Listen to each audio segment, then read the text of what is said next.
পুজো শুরু হয়েছে, তবে এখনও শিয়ালদা চত্বরে সে চেনা ছবি এখনও পর্যন্ত সেটা আমরা চোখে পড়লো আমাদের জজবাত 24 বাংলার ক্যামেরায়। কারণ এখনও পর্যন্ত যারা ঢাকি তারা শিয়ালদা স্টেশনে অপেক্ষা করছে, তারা অপেক্ষা করছে বায়না পাওয়ার।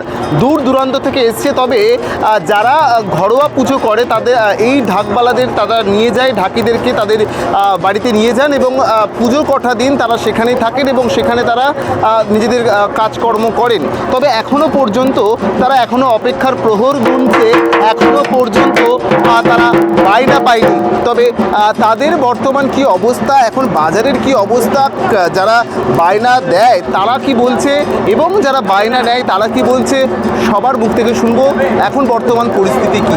কোথাও বা হাসি, কোথাও বা আবার বিষাদ। আলোচনা চলছে বায়না নেওয়ার জন্য, কেউ বায়না পাচ্ছে, কেউ বা আবার অপেক্ষার প্রহর গুনছে। তবে বায়না পাওয়ার পর তারা বাড়ি ফিরবে এবং তাদের সন্তানদের কাছে নতুন জামা কাপড় তুলে দেবে। কেউ বা আবার বলছে যে এখন তারা যে পারিশ্রমিকটা পাবে সেটা যৎসামান্য, কারণ অনেকে 15 জন, কেউ বা আবার 20 জনের দল। সে জায়গা থেকে এখনও পর্যন্ত অপেক্ষা, এখনও দর কষাকষি, দড়ি টানাটানি চলছে। তবে শিয়ালদা চত্বরে তাদের যে স্বপ্ন কারোর পূরণ হচ্ছে, কেউ বা আবার অপেক্ষা করছে সঠিক পারিশ্রমিকে তারা গিয়ে বাজনা বাজাবে। তাদের পুজো সুন্দর কাটুক, এমনটা আমরাও চাই। ঢাক বাজিয়ে আমাদের ঠিক মতন পোষায় না, হয়তো এক বছরে আমরা 2-4 বার ঢাক বাজাইতে, তো আমাদের পোষায় না।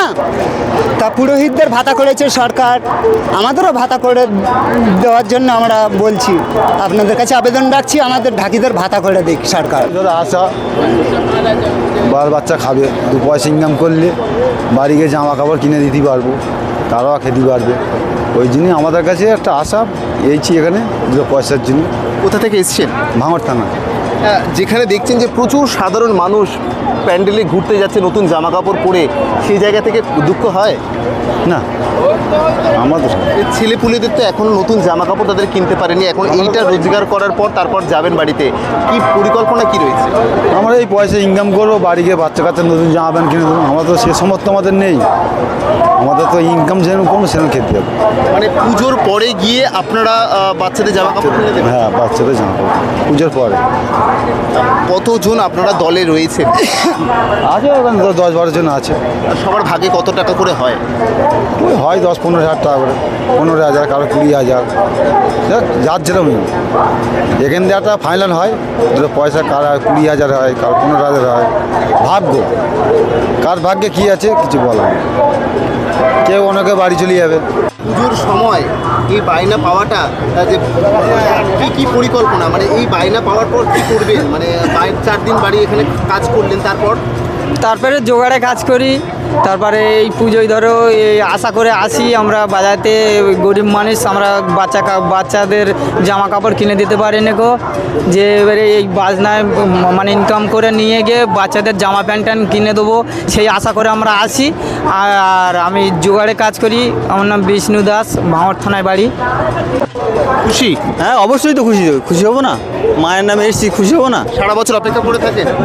না, বাড়িতে এমনি কাজকর্ম করা হয়, হ্যাঁ, বিভিন্ন রকম কারবার করা যায়, সেগুলো করি। মানে ঢোল বাজিয়ে সবসময় পেটে রোজগার হয় না 12 মাস? না, 12 মাস ঢোল বাজানো হয় না, এই মায়ের পূজা উপলক্ষে আসি, সেই উপলক্ষে পূজা হয়।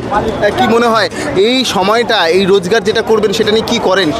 সেটা কী করে, বাড়ির যে কোনো দায় দরকার কাজকর্ম তো লাগানো যায় না, তার জন্য আসে। এবং তো এ তো অনেক ছোট, তুমি পড়াশোনা করো? হ্যাঁ, পড়াশোনা করো। এই সময় তুমি পুজোর সময় না ঘুরে তুমি কাশি বাজাবেন বিভিন্ন পূজা মণ্ডপে? তো ছুটি পেয়ে গেছি তার জন্য। ছুটি পেয়েছো বলে অবসর সময় এসে কাশি বাজাচ্ছে? হ্যাঁ। পুজোতে যখন সবাই ঘুরবে তখন মন খারাপ করবে না? না। ক্যামেরায় কৌশিকের সঙ্গে দেবরাজ হালদারের রিপোর্ট, জজবাত 24 বাংলা।